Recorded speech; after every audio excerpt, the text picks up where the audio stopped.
Hey everyone, this is Mike, and I'm here with Isaac. Yo, And welcome back to the channel. We're here to talk about some video games, and more specifically, we're here to talk about Capcom and the ridiculous announcement that they basically said that the next Capcom Cup, the top 12 finals, is going to be a pay-per-view event. With that alone is just kind of ridiculous. And getting into it, before we do, if you like what we do here, please rate, comment, and subscribe. So we got an article here by Event Hubs that basically lays it out for us that the next Capcom 12 event is going to be happening next year, March 11th to March 14th. And of course, it's going to be an event with a pretty huge, prize pool over $1 million, which is excellent and all that. But yeah, as mentioned, it's going to be a pay-per-view event that's going to cost like 4,000 yen, which converts to $26 USD, as well as the World Cup going to be 6,000 yen, which translates to $40 USD. And with these ridiculous prices and all these stipulations of it being a watch event, it's also been basically announced that watch parties on Twitch and YouTube are basically going to be non-existent and prohibited. I know that big game YouTubers in this stream, like Maximilian Dude, had a huge rant about this on the internet. A lot of people are up in arms about this event, and it's just like nobody's happy basically. So with all that said, I wanted to get my brother's thoughts on this.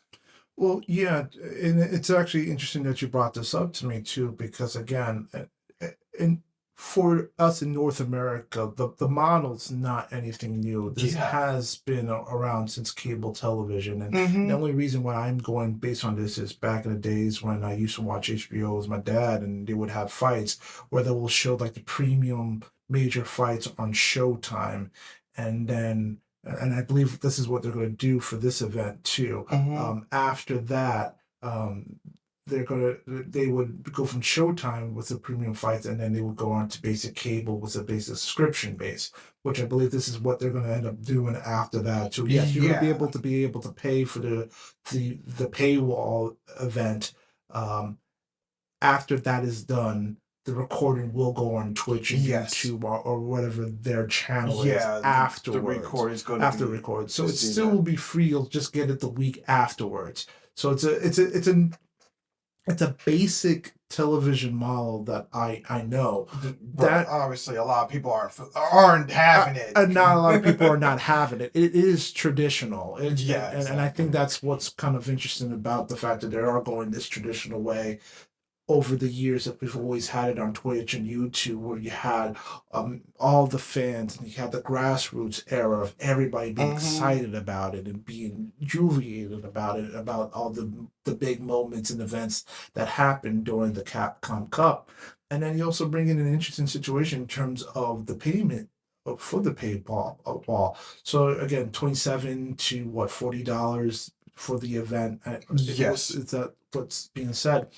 um Sure, might be like it doesn't seem that much in terms for US, yeah. and then for Japan, because again, Japan is used to us. However, it hasn't really been told in terms of what are the rates for the other countries that are going to be watching this, or going to sit down and watch this event.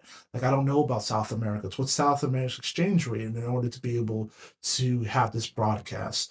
One of the best fighters in the world right now. NRD, yes, also spoke up about this. He's from the Dominican Republic, correct? Yes. So what's their exchange rate in order for their fans to be able to pay to watch him play, to represent his country in the biggest stage of Street Fighter? Yeah, I think there's a lot of interesting things that have not been mentioned.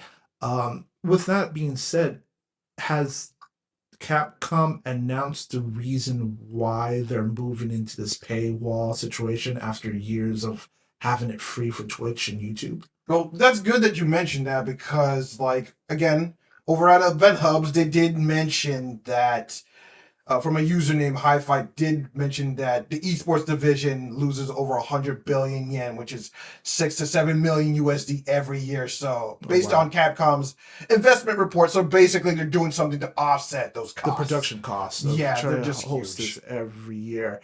Now, is that for the entire event? This is not just for per event where it's held in the U.S., France, Europe, South America. This is for the entire event. I just the esports division altogether. Okay.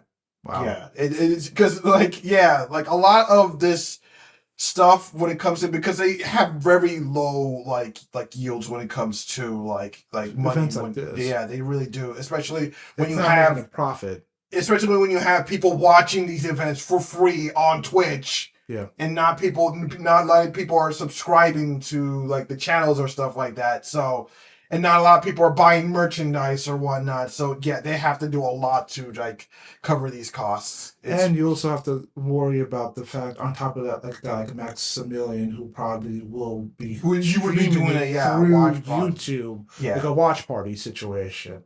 Mm-hmm. So I feel like this is kind of the way to offset the cost.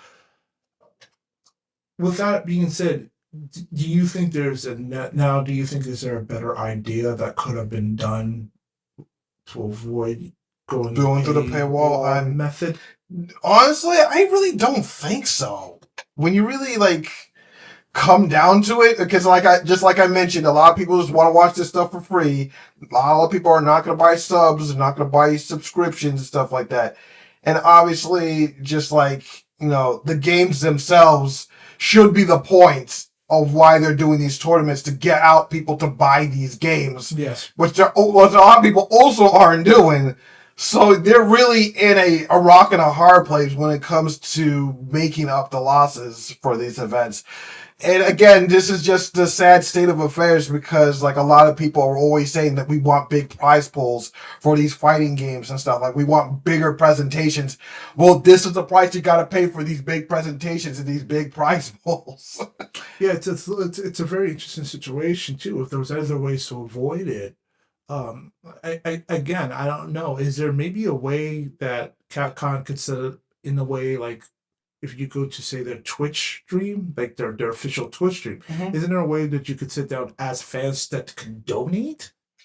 Or set up a donate situation too, or maybe yeah, that's always an option, to set up a prize pool for people to donate into, so that the fans can get like honestly involved in some form of way if they want to be able to build it. Like, hey, we still are able to keep it free for us as fans to be able to watch it, but it should be encouraged for fans. If you really want the production to stay the way it is, you can donate, and we know that a good part of your donations will go into the prize pool for these competitors to play at. Well, yeah, that's good for prize pools. That's good. For everything else, like, you know, like it's not building the sets and making the stage, paying all the workers, the broadcasters, paying the casters, paying all the workers to set everything up. It's dealing with logistics. Exactly. Yeah. It's just too much. And like this, unfortunately, again,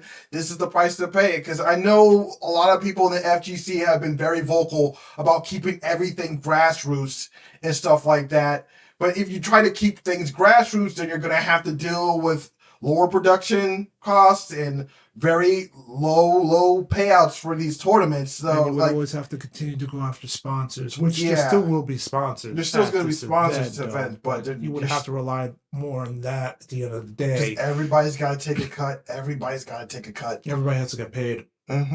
It's just these things afloat. It's just like, yeah, like you can even just reading through the comments saying like massive L, like you can.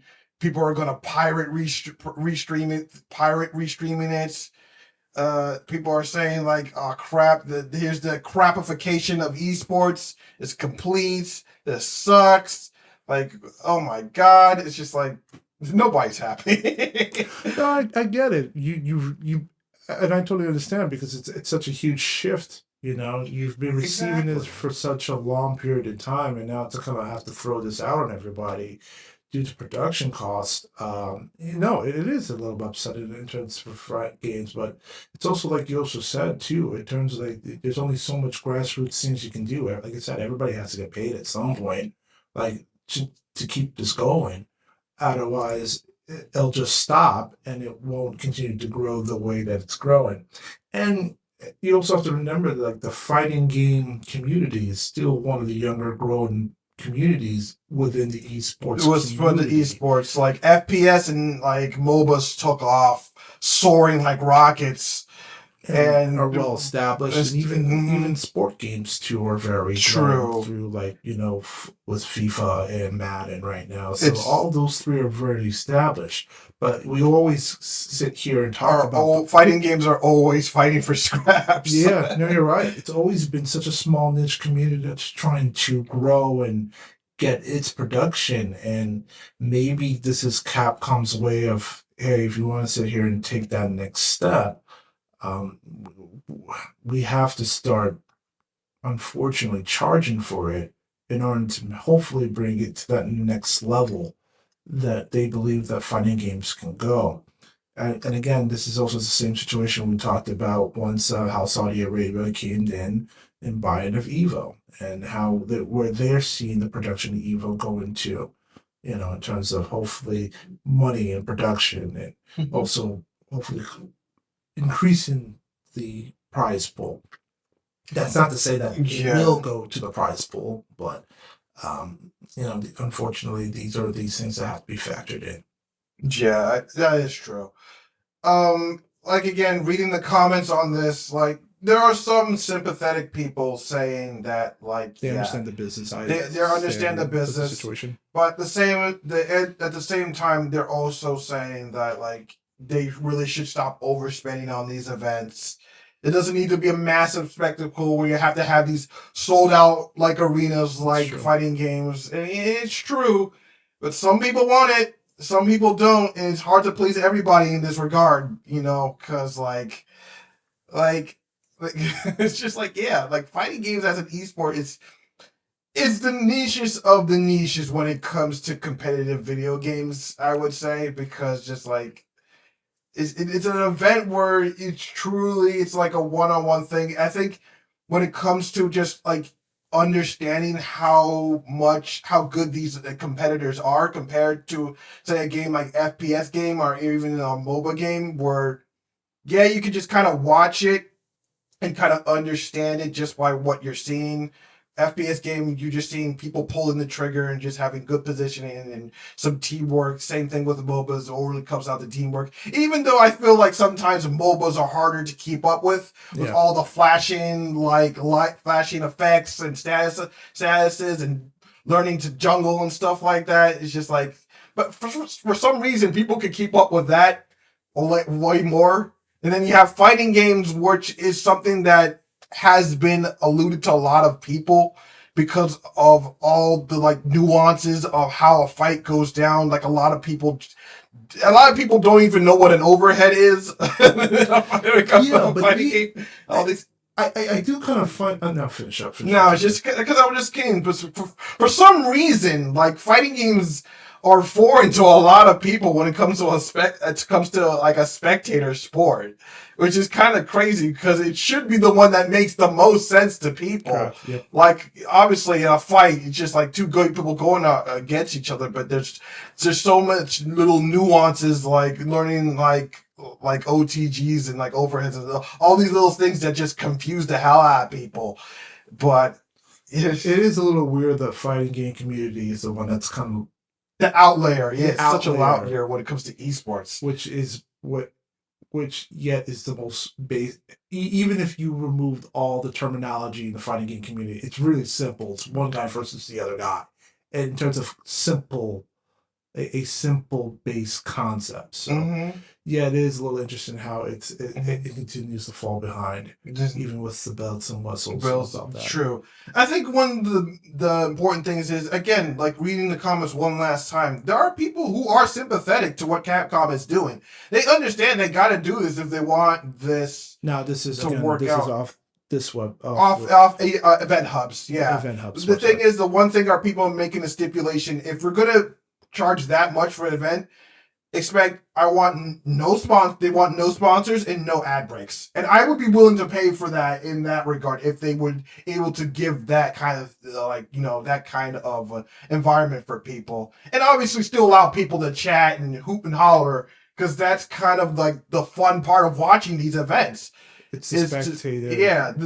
When you're there in the moment with everybody, even if you're not there live in the audience, being at home in chat, seeing people go crazy, spamming emotes about like watching my guy beat this other guy. You're like, yeah, people are into that. Yeah. And you're kind of removing that element when you're kind of having to split between people who has to wait to see the event and everybody who got to watch it live and stuff and basically also spoiling to people who haven't watched the event, who won the match and who lost the match, and not being able to be there in the moment. It kills it for a lot of people.